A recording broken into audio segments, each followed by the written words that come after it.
دوستوں اس بات کا علم بہت کم لوگوں کو ہے کہ ایران آیت اللہ خمینی کے سپریم لیڈر بننے سے پہلے بدترین حالت میں تھا۔ ان بدترین حالات میں آیت اللہ خمینی نے ایسا کیا کیا تھا کہ ایران یو ایس اور رشیا کے کنٹرول سے باہر آ گیا، جس کی تفصیل ہم نے پچھلی ویڈیو میں ڈسکس کی تھی۔ اس وقت ایران کا حال بھی پاکستان جیسا ہی تھا جب آیت اللہ خمینی نے انقلاب لانے کی شروعات کی، مگر ایک اکیلا آدمی اس سب میں کامیاب کیسے ہو گیا اس کے متعلق جانتے ہیں۔ 1963 آیت اللہ خمینی نے وہی سب ریپیٹ کیا جو محمد مصدق نے کیا تھا۔ راجہ یو ایس کے ساتھ مل کر تیل بیچ رہا ہے، ایکشن میں دھاندلی ہو رہی ہے، جبکہ عوام کے دل میں پہلے سے بغاوت کے جذبات تھے، جس کی وجہ سے آیت اللہ بہت جلد عوام میں مقبول ہو گئے اور بھاری انداز میں پروٹیسٹ بڑھنے لگا۔ جیسے ہی راجہ کو احتجاج بڑھتا ہوا محسوس ہوا، اس نے خمینی کو جیل کروا دی، مگر عوام پھر بھی نہ رکی، اسی طرح مظاہرے ہوتے رہے۔ تب 9 نومبر 1964 کو راجہ نے خمینی کو ایران سے باہر نکال دیا، لیکن خمینی نے ہار نہیں مانی اور عراق میں جا کر بیان کیے، کیسٹیں ریکارڈ کی گئی جو ایران میں آتی تھی۔ ان بیانوں کے اہم پوائنٹ کیا تھے؟ زمین پر اللہ کا نظام چلے گا، قانون صرف اللہ کا ہوگا، کسی انسان کا قانون اور مرضی نہیں چلے گی، شریعت کو نافذ کیا جائے گا۔ اس سارے جدوجہد کو ولایت فقیہ کا نام دیا گیا۔ عوام کے اندر جذبات ابل پڑے، مظاہرے بڑھنے لگے، ملازمین نے کام کرنے سے انکار کر دیا۔ خمینی کے سپورٹر کی تعداد دیکھ کر اور مظاہروں کو دیکھ کر عراق کے صدر صدام حسین نے خمینی کو ملک بدر کر دیا کہ کہیں عراق میں شیعہ کمیونٹی فساد نہ شروع کر دے، لیکن خمینی نے اپنی جدوجہد میں اکیلے آگے بڑھتے رہے۔ پھر ایران کے اندر محمد رضا PM کے سارے احتجاج سے گھبرا کر ایسے فیصلے کرنے لگے جس سے بھاری نقصان ہوا، احتجاج کرنے والوں کو سزائیں دینے لگے، میڈیا پر پابندی لگا دی گئی، عوام کے خلاف پولیس اور آرمی میدان میں آ گئی۔ یعنی محمد رضا ایران پر ہر طرح سے اپنا کنٹرول باقی رکھنے کے لیے ایسے ہتھ کنڈے استعمال کرنے لگے جو انصاف پسند اور عوام کا خیال رکھنے والے صدر کو نہیں کرنے چاہیے، جس کی وجہ سے عوام بالکل قابو سے باہر ہو گئی۔ اکتوبر 1977 کو لوگ اکٹھے ہو گئے، سڑکیں یونیورسٹی کے اسٹوڈنٹس اور ہر قسم کے طلبہ سے بھر گئی۔ محمد رضا نے مظاہروں کے خلاف آرمی بھیجی جس میں بہت سے لوگ مرے، جس کے نتیجے میں مرنے والوں کے لیے بھی مظاہرے ہونے لگے۔ یہ صورتحال آگے پیچھے چل رہی تھی، جس پر یو ایس نے محمد رضا کی مدد کے لیے اپنی ملٹری بھیجی، جس پر عوام کے اندر اس بات کا غصہ بڑھ گیا کہ یو ایس ایران پر اپنا قبضہ کرنا چاہ رہا ہے، وجہ سے ایران میں احتجاج اور بڑھ گئے۔ اسی دوران محرم آ گیا، جس سے احتجاج اور مظاہروں کی تعداد میں کثرت سے اضافہ ہو گیا اور محمد رضا نے اپنی جان بچانے کو بہتر سمجھا اور اپنے کینسر کے علاج کروانے کے بہانے یو ایس چلا گیا۔ اس کے جاتے ہی خمینی ایران واپس آ گئے، عوام نے ان کا حد درجہ استقبال کیا۔ خمینی نے محمد رضا کی حکومت کے لوگ ہٹا دیے اور ووٹنگ کروائی۔ 1979 کو ووٹنگ کروائی گئی، جس میں عوام کی 98% ووٹ اس حق میں تھی کہ ہمیں کوئی ڈیموکریسی راجہ نہیں چاہیے، بلکہ ایران اسلامک ریپبلک ملک بنایا جائے، اور یہاں سے ایران کی پچھلی حالت بدل گئی۔ سارے قانون اسلام کے نافذ کر دیے گئے، تھیوکریسی کے ذریعے سپریم لیڈر بنایا گیا، پھر جس کے بعد نیچے والے پریزیڈنٹ، پارلیمنٹ، الیکشن وغیرہ بنا دیے گئے۔ اب اس سارے نظام میں سارا کنٹرول ان کے علماء کے ہاتھ میں آ گیا تھا، لیکن عوام کا غصہ ابھی تک ٹھنڈا نہیں ہوا تھا۔ لوگ ایران میں امریکہ کی ایمبیسی کے ارد گرد اکٹھے ہو گئے۔ 4 نومبر 1979 کو 52 امریکن افسر پر ایمبیسی میں حملہ کر دیا گیا اور ان کو قید کر لیا، اور عوام نے ان 52 افسر کے بدلے میں محمد رضا کا مطالبہ کیا کہ اس کو ہمارے حوالے کرو۔ ان افسر کو 444 دنوں تک قید میں رکھا گیا، مگر اس عرصے میں محمد رضا کا انتقال ہو گیا۔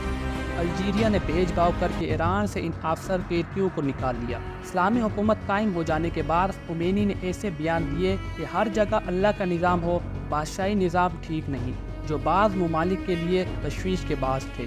یعنی جس ممالک میں بادشاہی نظام تھا، جیسے سعودیہ، عراق وغیرہ کے لیے۔ 3 جون 1989 کو خمینی ہارٹ اٹیک سے وفات پا گئے اور ان کے جنازے میں 10 ملین کے قریب لوگ شریک ہوئے۔ اس کے فوراً بعد 4 جون 1989 کو الیکشن کیا گیا۔ اگلا لیڈر کون بنے گا؟ اور 74 ممبر میں سے 60 ووٹ علی خمینی کو پڑے، جو کہ آیت اللہ خمینی کے شاگرد آج بھی ایران کے سپریم لیڈر ہیں۔ اب اگر ہم دیکھیں پوری دنیا کا آئل کن ممالک کے ذریعے کنٹرول ہو رہا ہے، تو 3 ممالک کے نام سر فہرست ملیں گے: ایران، عراق، سعودیہ عربیہ۔ لیکن پھر ان ممالک کی فہرست کو دیکھا جائے جن کے پاس نیوکلیئر ٹیکنالوجی ہے، تو اس میں ایران شامل نہیں ہے۔ لیکن یہ افواہیں خوب گرم ہیں کہ ایران نیوکلر بنا رہا ہے۔ تو جب تک مڈل ایسٹ میں صرف اسرائیل کے پاس نیوکلر رہے گا، تب تک مڈل ایسٹ یو ایس اسی طرح اپنی منمانی کرتا رہے گا، اور جبکہ چائنا اور رشیا یو ایس کو مڈل ایسٹ میں اس طرح کنٹرول کرتے نہیں دیکھنا چاہتے، جس کی وجہ سے وہ ایران کو ہی سپورٹ کر رہے ہیں کہ ایران نیوکلر کنٹری ہو جائے، جس کی وجہ سے مڈل ایسٹ میں صرف اسرائیل اور یو ایس کا کنٹرول کمزور پڑ جائے گا۔ لیکن نیوکلر بنانے کے لیے ایران مشکلات کا شکار ہے، کیونکہ نیوکلر بنانے کے لیے یورینیم 235 آکسوٹوپ چاہیے ہوتا ہے، اور عام یورینیم 238 ملتا ہے، اور اس کو ایوریج کر کے 235 یورینیم بنایا جاتا ہے۔ اس پورے پروسیس کو یورینیم انریچمنٹ کہتے ہیں۔ ایران اس مقصد میں 60% کامیابی ہو گئی، اور یورینیم انریچمنٹ کے لیے 90% کام چاہیے، مگر ایران اس یورینیم انریچمنٹ کی سازشوں کا شکار بھی رہا ہے، جیسے ایک مرتبہ بالکل بامعمول لوگ آ کر ایران کے سارے سائنسدانوں کو مار کر چلے جاتے ہیں، اور یہ سارا پروگرام رک جاتا ہے۔ پروگرام کی کامیابی کے بعد ڈیولپمنٹ کے لیے اس سے زیادہ پیسہ چاہیے۔ ایران کی چاہت یہ ہے کہ وہ تمام مسلم ممالک کا لیڈر بننا چاہتا ہے، جس کی وجہ سے اس کی سعودیہ کے ساتھ نہیں بنتی، کیونکہ سارے مقدس مقامات سعودیہ میں ہیں، اور بہت کم عرصے میں سعودیہ کو تمام مسلم ممالک میں بہت جلد مقبولیت حاصل ہو گئی۔ اور ایران کی سعودیہ سے اختلافات کی اور بہت سے وجوہات ہیں، جو کہ یہ ہیں کہ سعودیہ یو ایس کی گود میں بیٹھا ہے اور یو ایس کا سپورٹر ہے، جبکہ ہم مسلم امت کے سپورٹر ہیں۔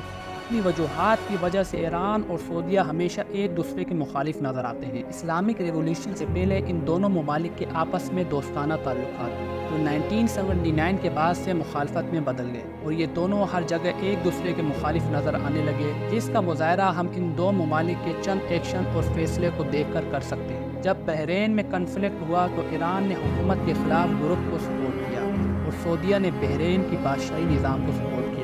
ایسے ہی لبنان میں ایران نے حزب اللہ کو سپورٹ کیا، جبکہ سعودیہ نے لبنان کی حکومت کو سپورٹ کیا۔ 2016 میں سعودیہ میں نمر النمر شیعہ جماعت کے ایک شخص نے پروٹیسٹ کیا کہ یہ بادشاہی نظام ختم کرنا چاہیے، اس کی جگہ الیکشن کیے جائیں، تو سعودیہ کی حکومت نے اس کو مذہبی اختلاف کی بنا پر شیعہ قرار دے کر موت کی سزا دی۔ اب ایران کا انٹرسٹ پورا ہونا تب ہی ممکن ہے جب ایران اسرائیل کے خلاف رہے، کیونکہ ایران کو اس بات کی اچھے سے سمجھ آ گئی کہ مسلم امہ کا لیڈر بننے کے لیے شیعہ سنی کے اختلاف سے باہر نکلنا پڑے گا، اور اسرائیل اور فلسطین کی جنگ پر پوری دنیا کی نظر ہے۔ اس وجہ سے کرنٹ سچویشن میں ایران حماس کی حمایت کرتا نظر آتا ہے۔ فلسطین کا مسئلہ پوری امت مسلمہ کا مسئلہ ہے۔ اگر ایران یہ حل کر دیتا ہے تو وہ پوری امت مسلمہ کا لیڈر آسانی سے بن سکتا ہے، کیونکہ جو دوسرے مسلم ممالک اپنی آرمی، پیسہ اور نیوکلر کے ساتھ نہ کر سکے، ایران یہ بتا دے گا اسے اپنی معاشی کمزوری کے ساتھ بھی وہ کر دیا جو اور ممالک نہ کر سکے۔ ایران اپنی ملٹری کمزوری کے باوجود کرنٹ سچویشن میں حملے کا جواب دینے پر پیچھے نہیں ہٹا۔ ایران اپنی کوششوں میں لگا ہوا ہے اور لانگ ٹرم انویسٹمنٹ کے ساتھ چل رہا ہے، اور حزب اللہ اور حماس کے ساتھ مل کر پراکسی وار کر رہا ہے، جس کی وجہ سے وہ اسرائیل اور یو ایس کے لیے مصیبت بنا ہوا ہے۔ اور آگے چل کر حماس اور حزب اللہ جب اپنے ملکوں کے لیڈر بنیں گے تو سب سے زیادہ فائدہ ایران کو ہوگا، اور انہی فائدوں کو لے کر ایران آگے چل رہا ہے اور پراکسیز کو سپورٹ کر رہا ہے۔ جب بھی آگے چل کر کامیاب ہو جائیں گے تو ایران اپنے منصوبے میں کامیاب ہو جائے گا۔